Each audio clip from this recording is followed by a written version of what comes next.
Maka malaikat maut turun ke sini. Makanya ketika sakaratul maut sudah datang, maka yang baca Quran hentikan.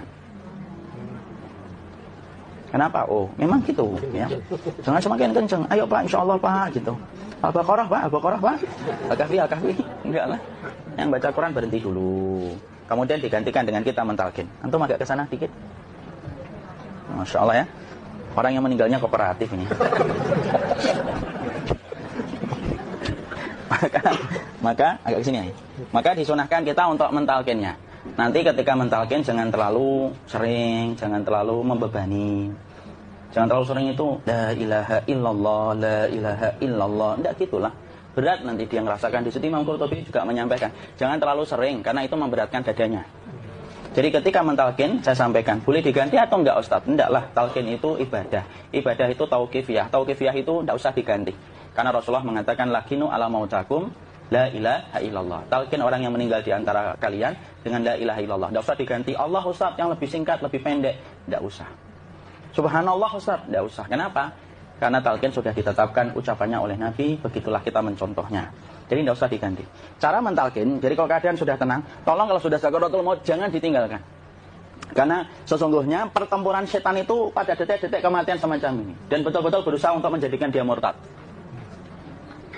Nanti makanya di situ di buku nanti dibahas kan, pertempuran setan itu sampai detik-detik orang mau mati itu sudah ayo kufur, murtad aja tuh, kamu sakit kan? Nah, itu kayak gitu. Makanya jangan ditinggal. Capek gitu kok nggak meninggal gitu ya. Udah gantian mas. Dan jangan kemudian meninggalkannya. Mangkat dulu gitu. Enggak lah, janganlah. Terus ditampingi terus. Kalau bisa ya sudahlah, berikan waktunya kita untuk sementara waktu itu betul-betul berkhidmah kepada orang yang kita cintai terakhir kalinya. Cara kita kemudian mentalkin adalah, yaitu adalah di sebelah kanannya, la ilaha illallah. Biarkan dia mencerna dulu, tidak usah buru-buru kemudian kita langsung nimpali lagi. Dia mencerna dulu sambil kita doakan, peluk, ya Allah dimudahkan gitu. Kalau ada orang yang bisa ngucapin la ilaha illallah itu siapa yang memberikan itu? Ustaznya memberikan kekuatan Allah Pak. Karena ngomong adu aja sudah tidak mampu. Makanya Allah berfirman dalam surat Ibrahim, yusabbitullahu alladhina amanu bil qawli tsabit fil hayatid dunya wa fil akhirah. Allah teguhkan perkataan orang yang beriman dalam kehidupan dunia dan akhirat. Dunia itu ya ketika menjelang kematiannya. Makanya dia bisa ngomong la ilaha illallah. Sebenarnya ngomong adu aja nggak mampu. Kalau bisa ngomong, dia mesti ngomong adunya dulu. Tapi Allah yang menggerakkan. Ngomong la ilaha illallah. Makanya akhiru kalamihi la ilaha illallah dakhalal jannah. Barang siapa akhir kalamnya itu adalah la ilaha illallah, pasti masuk surga. Makanya kita lagi la ilaha illallah. Dah, cerah dulu. Enggak usah minta diburu-buru ya. Enggak usah gini. Ayo la ilaha illallah. Ayo. Enggak usah gitu. Ya, biarkan dia pelan-pelan gitu. Ayo tapak, ya Allah capek saya Pak. Enggak usah. Ya ucapkan la ilaha illallah. Kemudian dia mencerna. Lalu kalau dia sudah mengatakan, untuk mengatakan la ilaha illallah. Nah, kalau sudah mengatakan la ilaha illallah, berarti sudah. Enggak usah ditalkin lagi, enggak usah. Enggak apa-apa, biarin aja. Dia di situ aja. Kecuali dia ngomong lagi dan enggak usah diajak ngomong alhamdulillah ya Pak, ya Allah gitu. Terus dia jawab alhamdulillah. Ya.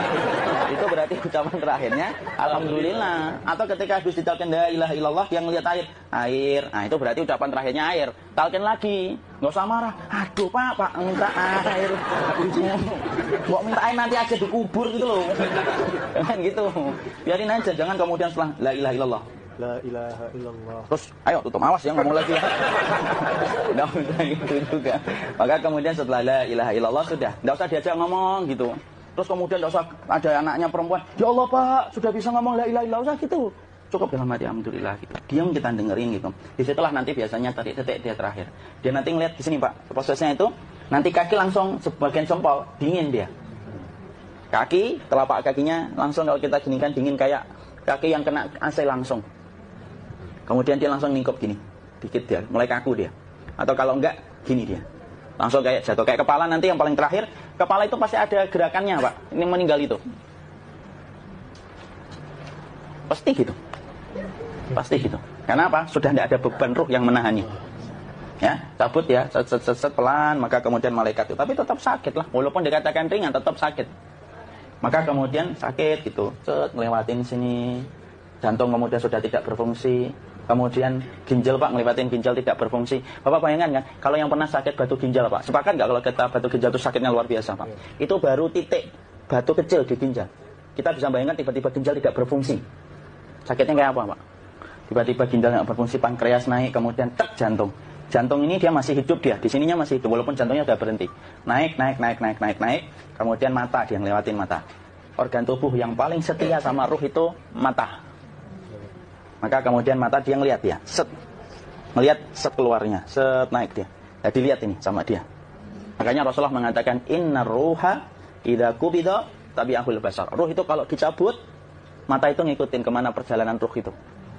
Makanya ada yang meninggalnya gini. Ya itu bukan tanda su'ul khatimah.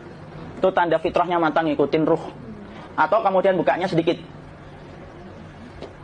Ada yang kayak senyum, Pak. Ada yang kesini yang keringetan. Nah, itu tanda husnul khatimah. Ada yang senyum. Jadi sakitnya setelah selesai itu plong gitu. Makanya kemudian ada yang tersenyum. Maka itu tanda. Kalau kita ngelihat orang yang membuka mata kayak gini, tidak usah takut. Cepat-cepat kemudian kita nanti tutup. Biasanya kalau terlalu lama, itulah yang menjadikan ini tidak bisa ditutup. Makanya harus pakai kapas akhirnya. Karena apa? Karena pas meninggal nggak langsung ditutup. Biasanya karena perawat takut, dokternya juga nggak tahu itu, dibiarin itu. Makanya ada beberapa mata yang ditutup pakai tensoplas kan? Sebenarnya kalau langsung bisa nutup dia, fitrahnya nutup mata itu. Jadi kemudian kita baca Allahumma firlahu warhamhu wa'afihi wa'fu anhu atau bismillah wassalatu wassalamu ala rasulillah, tutup. Bismillah. Nggak usah takut. Kecuali buka lagi ya, ini baru kita kabur bareng. Kalau buka lagi Pak, insyaallah Pak, ya Allah ya kita kabur bareng-bareng Pak. Diusap Pak, diusap ini. Enggak disenggol gini enggak. Diginikan sudah meninggal dunia. Tangan boleh begini, boleh diluruskan, enggak ada ketentuannya. Boleh gini, boleh kemudian lurus. Enggak usah disalahin kalau ada yang lurus. Lu itu tangannya gimana sih? Posisikan kayak sholat. Enggak ada perintah kayak gitu. Jadi kemudian dikondisikan saja terus, maka kemudian dipijit-pijit, akiknya dikeluarin, kemudian jamnya dilepas, gigi palsunya dilepas kalau ada, ya. Kemudian apa setelah itu? Coba buku. Kemudian kalau bisa awal-awal, kemudian taruh buku atau sesuatu yang agak berat di perutnya ketika baru meninggal dunia. Kenapa kemudian ditaruh kayak gini? Bukan apa-apa, supaya membantu sisa-sisa pencernaan dia untuk keluar. Nanti Pak, biasanya kalau kita taruh agak yang berat gini, atau kemudian kita gini-gini kan. Ini udah makan belum, Akhi? Udah makan belum makan, kok udah gede ya? Maka pencet-pencet kayak gini, biasanya nanti ketika dimandikan, nah pas dimandikan diginikan saja. Nah ini dia sudah keluar di belakang, dia gini. Terus nanti keluar dia. Nah ini keluar langsung di belakangnya. Dan memperlakukan orang kalau sudah meninggal dunia itu yang lembut gitu. Kenapa? Inna kasra adamil mayyiti kakasri adamil hayyi. Mematahkan tulangnya ketika orang sudah meninggal dunia itu lebih dia rasakan sakit ketika mati daripada ketika masih hidup. Tuh, Islam itu sampai sama orang mukmin itu kalau sudah meninggal aja sampai selembut itu. Kok hidup kasar itu kebangetan dia jadi orang itu. Mau sampai orang mati itu, kemudian disuruh yang lembut. Kalau ada aib disuruh nutup, tidak boleh diceritain. Misalkan di belakangnya beliau ini ada tompel, gagah-gagah tompelnya gede gitu. Tidak boleh cerita, Masya Allah loh. Terus sampai segitunya sunnah itu, ngajarin kita untuk nutup aib. Kalau ada orang belajar sunnah sukanya buka aib, nyari-nyari kesalahan orang. Sunnah yang mana dia pelajari itu saya bingung. Makanya kemudian gini, setelah selesai, maka kemudian tutup dengan kain.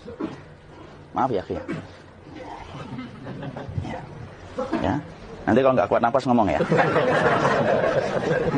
Maka ditutup kayak gini, ditempatkan kemudian jangan di tanah tapi di atas dipan. Karena apa? Syekh Abu Malik Kamal Said Salim dalam Sahih Fiqh Sunnah menyampaikan supaya tidak cepat busuk. Dia taruh di atas, kemudian ditutup pakai kain apa saja. Ya, sembari nanti kita mempersiapkan tempat mandinya, tempat kafannya dan yang lain sebagainya. Maka kemudian kalau ada yang datang boleh dibuka. Kemudian kita mencium ininya apa? Kemudian keningnya. Kemudian kita berdoa, nutup lagi kayak Rasulullah ditutup, kemudian yang datang terakhir itu salah satunya Abu Bakar. Dibuka kemudian beliau, ya Allah ya Rasulullah, engkau adalah orang yang percaya hidup dan matimu. Dan tidak mungkin Allah itu mematikan engkau 2 kali ya Rasulullah. Maka kemudian ditutup kembali, saat itu para sahabat dalam keadaan mendung semuanya. Maka disitulah kita lakukan kayak gini. Ditutup gini saat ya. Kasihan tidak bisa napas, insya Allah tidak butuh napas lagi. Jadi kemudian kita semacam ini, kita persiapkan apa yang bisa kita lakukan. Nah itulah proses kematian dari sakit, sakaratul maut sampai kematian.